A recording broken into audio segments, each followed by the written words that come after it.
So, talking a little bit about improvisation again, and also just rhythm as a concept, because it's something that I find incredibly difficult to teach. A lot of people really get confused by a lot of the stuff that's around on the internet with this. So, when it comes to playing in time, what are the things you should be practicing, and what are the things that you should be thinking about? Well, you get a lot of people telling you to go away and practice to a metronome, and all that kind of thing, which is sort of good advice, but also sort of a cop-out. Because I've seen a lot of players practice endlessly to a metronome, and then they go live and they sort of shit the bed all over again, and it doesn't really cause them to actually get better at time. So, how do you do it? How do you get better at playing in time, particularly when you're playing really complicated stuff really fast and trying to absolutely nail where the beat is still? This is still something I'm working on, so I just thought I'd share my own practice routine and the things that have really helped me.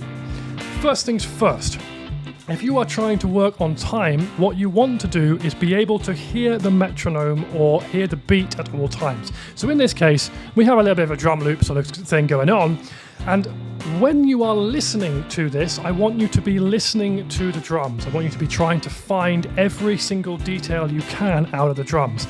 And it doesn't matter what I'm doing. If I'm playing the instrument, I am listening to that drum kit. I am not listening to my guitar. So one of the things you can practice is just playing along to a backing track or playing with other musicians and just hyper-focusing on the drums.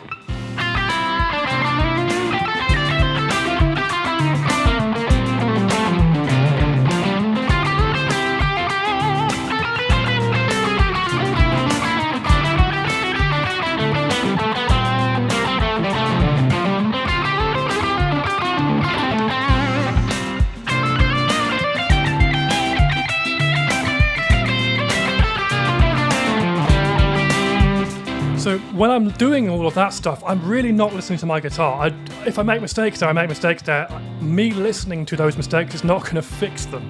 So it doesn't matter what you're playing, it just matters that you are locked in with that drummer at all times, and you're really listening to what he's doing.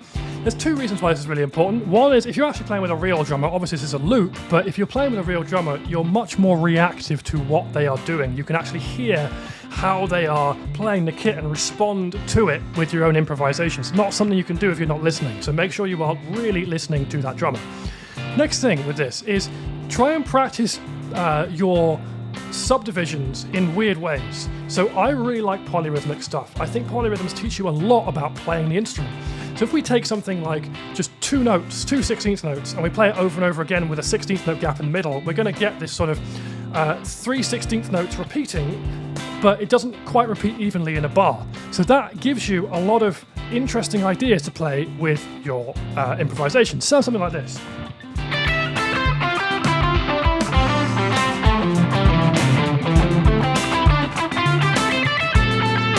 And you can play these ideas and then try and finish the phrase off. So maybe something like...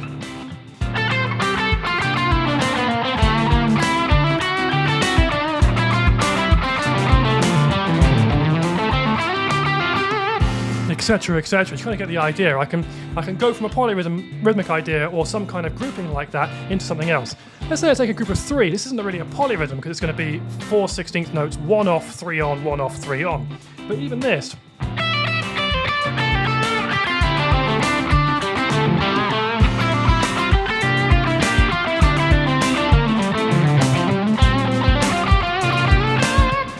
that kind of thing is sounding quite interesting, and you can do that in lots of different places. We can start on 1, we can start on E, we can start on R, we can start on AND. So if I start it on the for example, I go...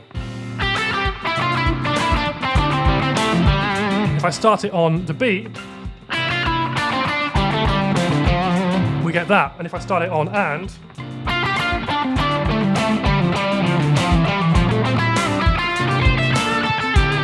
we get something like that. So you're going to get the idea. With all of these polyrhythm or rhythmic grouping ideas, we can really start experimenting with them. What about groups of 4? So this is going to be a group of 5 in total because we get 4 on, 1 off.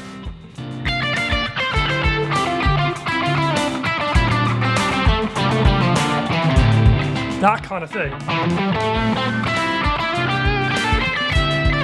I'm going to experiment holding the end of some of these phrases. So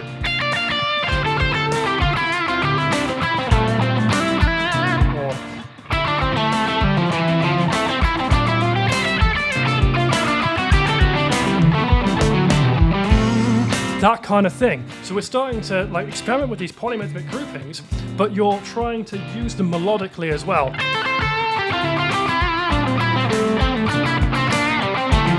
Let's start mixing them together. 4s, 3s, 2s, right?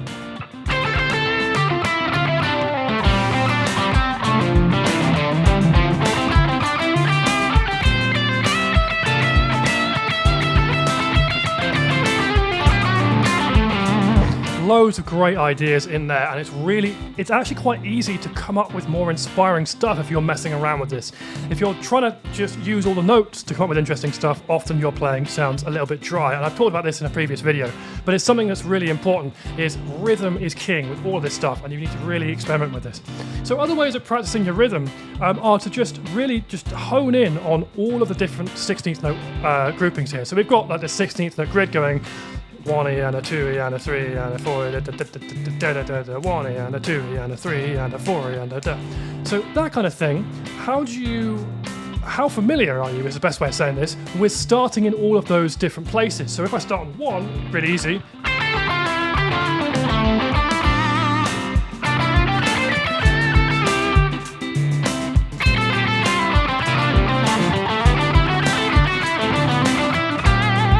That kind of thing. I'm starting on beat 1 there. Why must I start on E?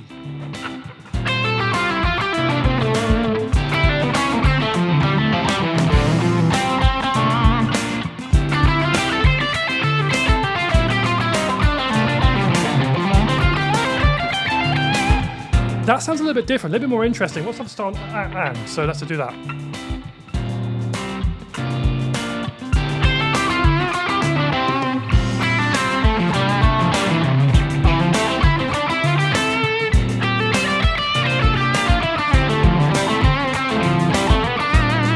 Etc. That's not too bad. What about if we start on right?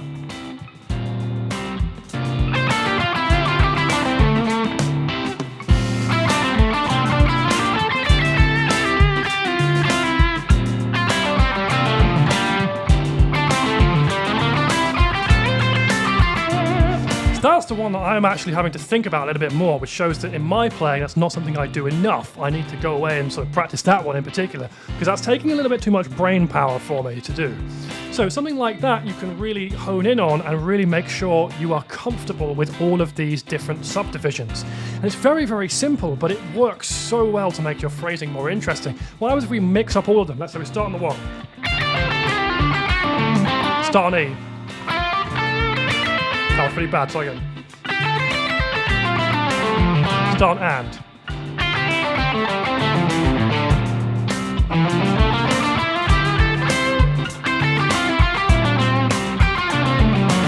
Start on the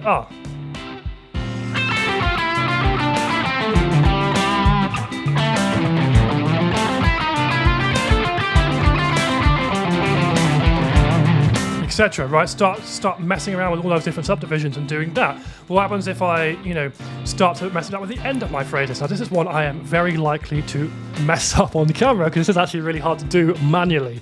But if you think about, for example, ending on the beat.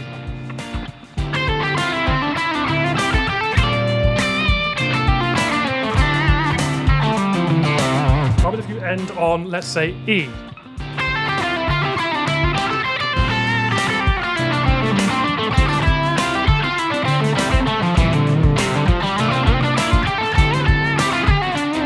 Something like that. What happens if I end on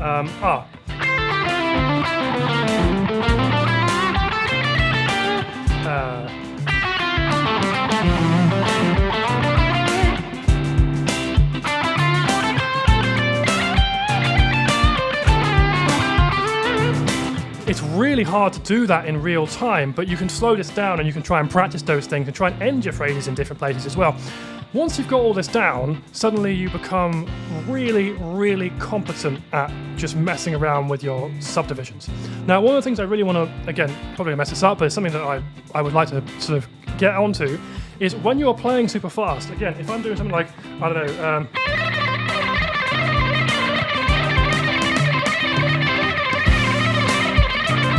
like I'm still thinking at that speed, I am not thinking about what I'm playing, I'm trying to listen to the drummer and the metronome.